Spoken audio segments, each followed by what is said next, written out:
พี่พามาดูแฟนโชว์ใช่ไหมลูกทักทายหน่อยเร็วทักทายหน่อยเร็วพี่สายฟ้า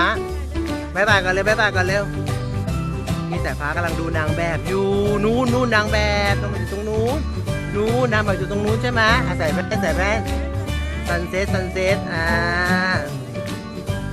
สวยไหมนางแบบสวยไหมแต่พี่สายฟ้านางแบบสวยป่ะพี่สายฟ้านางแบบสวยไหมสวยไหมนางแบบสวยป่ะลูกสวยไหมบอกก่อนเร็วเดี๋ยวพามาเล่นทรายข้างล่างรอดิพี่สายฟ้าสวยไหมครับมันไม่สวยไหมสวยไหมบอกมาเร็วมันไม่สวยไหมฮับพี่ฮับโอ้ย